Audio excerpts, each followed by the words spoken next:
সাকিব ভাইয়ের যে কথাটা যেটা ইস্যুটা, আমি যখন ফার্স্টে ক্যাপ্টেন হয়েছিলাম তখন আমি কথা বলেছিলাম। অবভিয়াসলি এরকম একটা প্লেয়ার টিমে থাকলে অ্যাজ এ ক্যাপ্টেনের জন্য অনেক ইজি হয়ে যায়। অবশ্যই এই দুজন অনেক লিজেন্ডারি প্লেয়ার এবং আমি একসাথে অনেক দিন খেলেছি, তাদেরকে দুজনকেই পেয়েছি।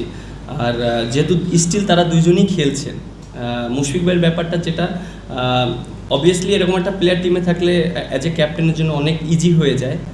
আর যেটা বললেন যে অবশ্যই যেহেতু সে রিটায়ারমেন্টে গিয়েছে এবং আমার কাছে মনে হয় ফিটনেস ওয়াইজ যদি দেখেন সে অবশ্যই আরও কিছুদিন খেলতে পারতেন, বাট যেহেতু তিনি রিটায়ার্ডে গিয়েছেন অবশ্যই তার এই রিটায়ারমেন্টকে আমি রেসপেক্ট করি।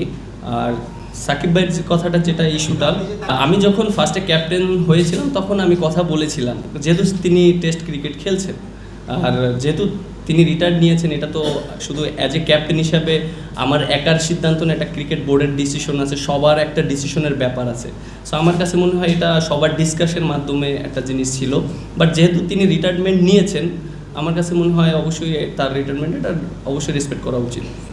আর সাকিব ভাইয়ের ইস্যুটা যেটা বললেন আপনি, না এটা আসলে একটা অ্যাজ এ প্রফেশনাল প্লেয়ার হিসাবে আমাদের ড্রেসিং রুমে ওই রকম ইম্প্যাক্ট পড়ে না, বাট এটা সম্পূর্ণটা ক্রিকেট বোর্ডের ডিসিশন। এর আগেও আমি বলেছি যেহেতু তিনি খেলছেন, এটা সবাই আমরা জানি যে তার ইস্যুটা নিয়ে পাবে, কারণ আমাদের কিন্তু একটা সিরিজ না, বিশ্বকাপের আগে আমাদের অনেক ম্যাচ আছে।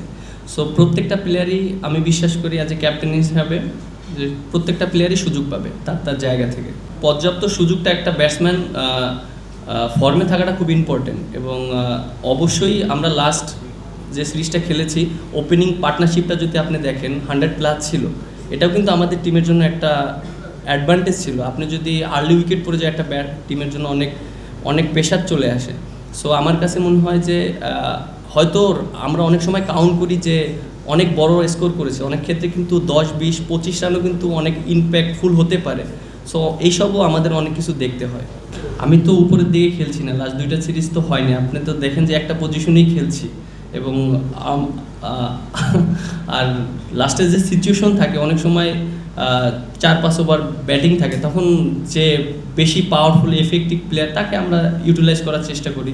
যেহেতু রিশাদ আছে, রিশাদকে এরকম অনেক সময় নামিয়ে দিয়েছি, আপনারা দেখেছেন 2টা সিরিজ কিন্তু ছিল তারা মানে আপনি যদি দেখেন যে সোয়ানকে যখন আমরা নিয়েছিলাম তখন কিন্তু 2টা সিরিজই খেলেছে, টানা 6টা ম্যাচ খেলেছে। আফগানিস্তানে যদি দেখেন 3টা ম্যাচ, ওয়েস্ট ইন্ডিজের সাথে 3টা ম্যাচ খেলেছে, 6টা।